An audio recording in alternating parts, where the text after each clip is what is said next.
Opa, e aí pessoal, tudo beleza com vocês? Eu espero que sim. Hoje nós vamos estar fazendo um resumão aqui sobre espelhos planos, tá bom? Mas antes de você começar aqui a assistir o vídeo, deixe o seu like, se inscreva no canal e ative o sininho para não estar perdendo mais resumos como esses aqui de física e de matemática, beleza? Então, sem mais delongas, vamos lá pro vídeo. Bom, então quando a gente está falando sobre espelhos planos, a gente tem que falar sobre os tipos de reflexão, tá? Então, a gente tem dois tipos de reflexão, a reflexão difusa e a reflexão especular.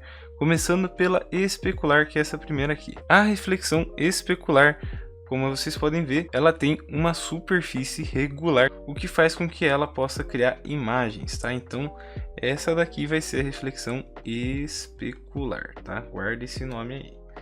Enquanto a de baixo aqui, como vocês podem ver, que não tem uma superfície regular, ou seja, ela é irregular, ela é chamada de reflexão difusa, tá? Então, vamos guardar o nome aqui de difusa. E aí, essa daqui não vai dar para criar imagens, tá? Bom, explicados os tipos de reflexões, a gente consegue agora explicar aqui como que funciona um espelho plano, tá? Então, o que a gente tem aqui? A gente tem um raio de incidência, que no caso vai ser esse raio aqui. Então, raio incidente por incidência,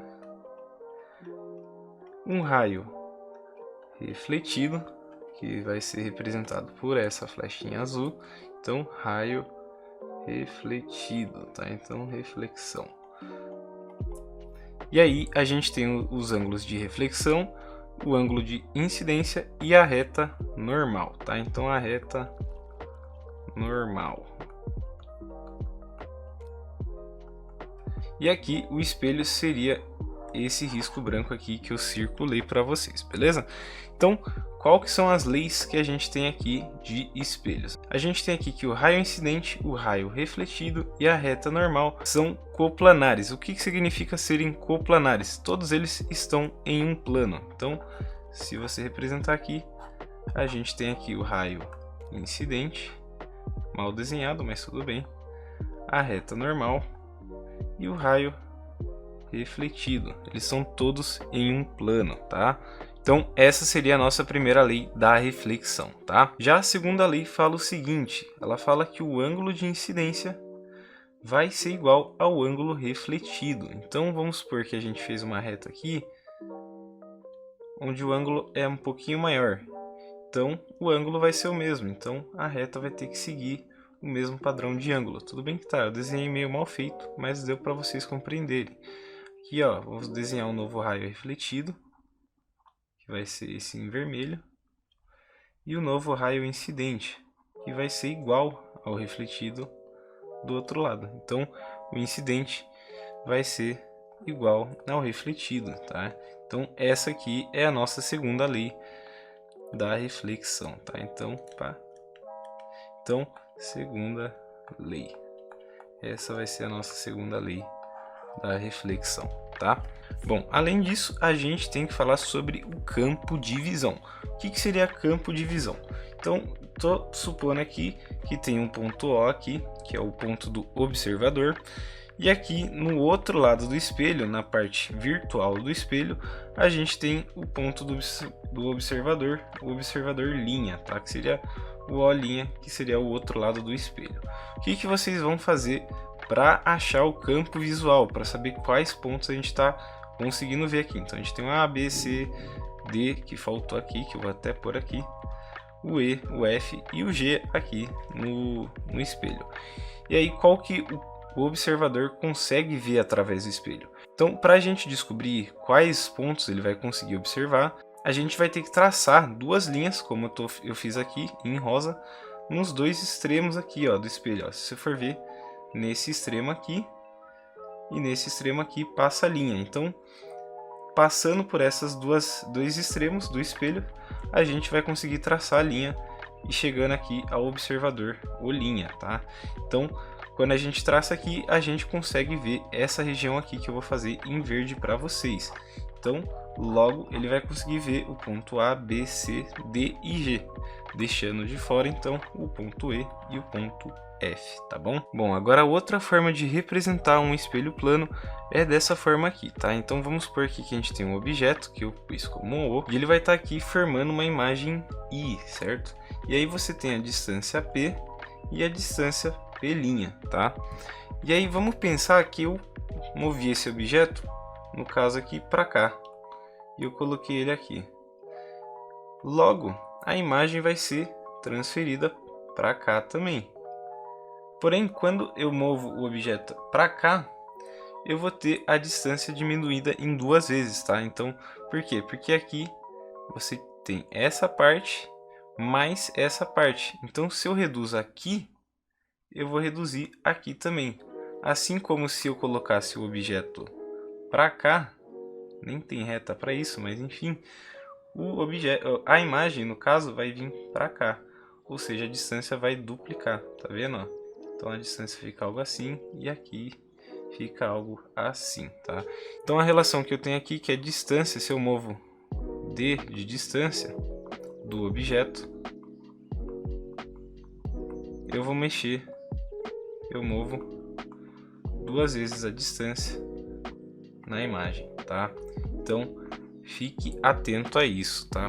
Acredito que eu vou conseguir explicar melhor para vocês se eu colocar aqui números. Então vamos supor que aqui tenha 10 e aqui tenha 10 centímetros, tá? Então vamos por aqui 10 centímetros. Então daqui até aqui, ó, se a gente fizer uma relação com esse espelho aqui de baixo, é 10 centímetros. E aí, aqui, ó, se você for ver, tem mais, sei lá, mais 5 centímetros, vamos supor. Então aqui vai ter 5 centímetros. E aqui vai ter mais os 10 centímetros, tá vendo? Ó?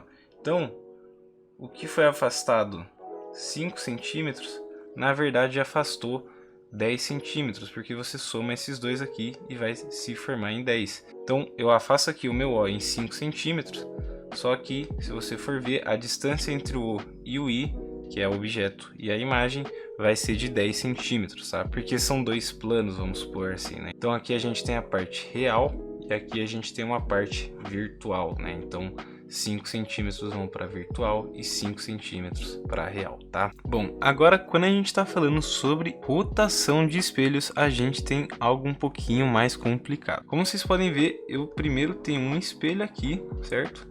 Vamos começar por ele, onde ele tem o raio incidente primeiro e o raio refletido certinho. Aí vamos supor que eu rotacionei ele um ângulo alfa aqui, tá? Depois eu vou pôr números aqui para facilitar para nós. E aí ele teve o seu raio incidente 2 e o seu raio refletido 2 numa reta normal, que também tem seu ângulo incidente e o seu ângulo refletido. Só que agora o espelho se tornou esse daqui. E aí o que a gente tem aqui como regra? A gente tem aqui, se a gente for prolongar as retas, como eu fiz aqui em vermelho, tá? Nessas retas aqui, ó, nessa reta aqui, a gente vai ter um ângulo delta se formando, tá? E aí, o que diz a fórmula aqui da rotação de espelhos? Ele diz que o seguinte, que delta vai ser igual a 2 vezes alfa.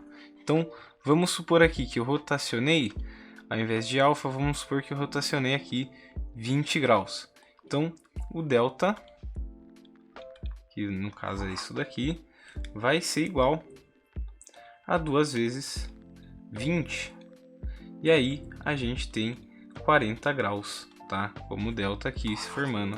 Então aqui no caso vai ser 40 graus, tá? Essa daqui é a formulinha da rotação de espelho. Eu sei que aqui é um pouquinho complicado de compreender essa rotação, mas pense de forma dividida. Então, retomando aqui, a gente tem aqui esse espelho, que vocês têm que pensar primeiro.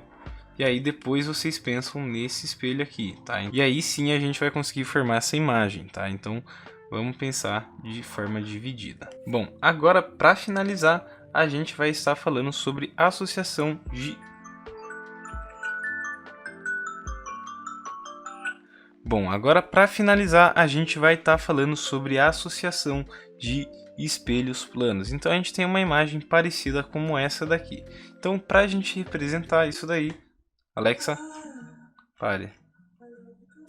Pare.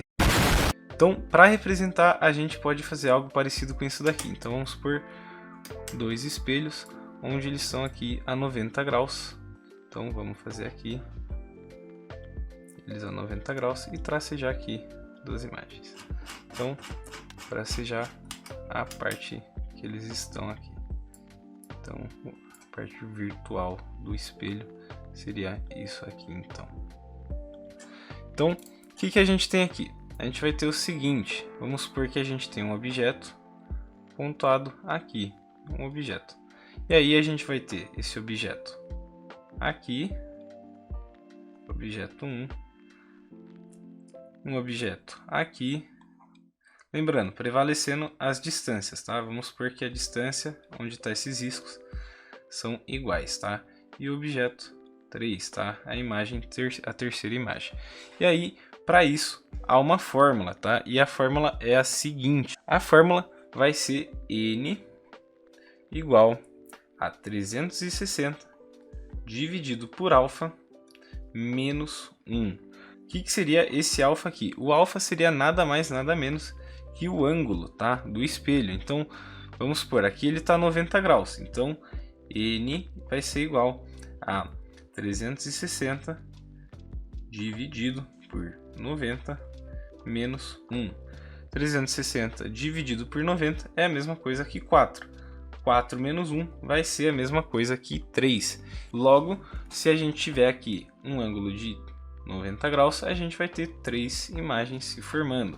No caso aqui, a gente tem 1, 2, 3, 4 imagens se formando. Então, dá pra gente descobrir também qual que é o ângulo aqui da imagem. Então, vamos supor que aqui ele tem 4 imagens. E aí vai ser igual a 360 dividido por alfa menos 1. Aí, então, passe 1 para cá, vai ficar igual a 5. Igual a 360 dividido por alfa. 5 alfa vai ser igual a 360. Então, 360 dividido por 5. Alexa, 360 dividido por 5. 360 dividido por 5 é igual a 72. Então, 360 vai ser igual a 72 graus. Então, provavelmente, aqui o ângulo que está entre esses dois espelhos vai ser de 72 graus, tá? Aí vai formar essas 4 imagens aqui, tudo bem? Então é isso aqui que eu tinha para explicar sobre a associação de espelhos, beleza? Bom, mas esse foi o vídeo, eu espero que eu tenha ajudado vocês um pouco mais com o espelho planos. Se eu ajudei, deixa o like aí, se inscreve no canal e ativa o sininho para você estar recebendo mais outros resumos aqui de física, tá? Se ficar alguma dúvida, deixa aí nos comentários que eu vou estar respondendo vocês o mais rápido que eu puder, beleza? Mas então é isso, abraço aí para vocês e falou!